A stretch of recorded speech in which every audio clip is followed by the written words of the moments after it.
Recently nga, si Amo madalas tumambay dito sa shop. So kaya naman wala tayong masyadong ma-video at nakakailang nga pa nga dito si Amo. Isang mapagpalang araw sa lahat. Kumusta po? Wala pa nga atang 2 minutes sa paglabas ni Amo. Buti na lang dumating itong ating customer for today's ganap. May order nga tayo online. Kaso nga lang wala tayong mga bulaklak na katulad sa picture na sinend ng customer. So kaya naman ang ating Amo ay nagkukumahog na lumabas at bumili ng mga bulaklak. For today's ganap nga, isang napakasimpleng arrangement lamang ang ating agawin. At talaga namang ito lamang ang kaya ng budget ni customer. At syempre naman, dahil ito ang ating trabaho, kahit maliit o malaki man ang budget ng ating customer, go for the go yan. Ito nga ang maliit na acrylic stand ang napili ng ating customer for today's video nga at tamang-tama nga daw para sa kanyang maliit na regalo din. Kaso nga lang nasa bahay daw at naiwan niya. Sa floral foam nga na ginamit natin dito ay hindi ko masyadong pinakabasa-basa hanggang ilalim. Para nga ni dumikit ng mabuti dito sa stand na ating pinaglagyan. Syempre nga ni at para walang chismis at hindi kita ang floral foam ay pinalibutan ito natin itong dry mousse na ito na artificial. Sa mga bulaklak na ginamit natin dito ay talaga namang 3 gerbera lang ito, isang stem ng baby rose at saka dahon ng eucalyptus lang. Ganito talaga sa Saudi Arabia, kahit napakasimple na ng regalo mo ay basta may bulaklak yan ay go for the go yan. Kahit nga wala mga occasion, ang hilig nila magbigay ng mga bulaklak. At dahil nga marami tayong putol-putol nitong, di ko alam kung anong tawag dito sa accessories na ito. So ayun, pinaglalagay ko na lamang at mabait naman si customer. Sabi ko nga kay madam, ay enough na ba itong space madam para sa regalo na ibibigay mo?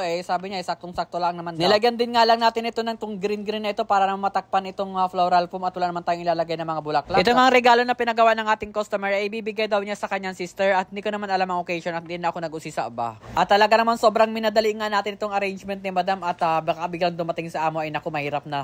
So dahil dyan, ito na po ang ating finished product for today's ganap. So maraming salamat po sa panonood at kung hindi ka pa nakafollow sa atin, isang follow naman dyan, pakilike na rin.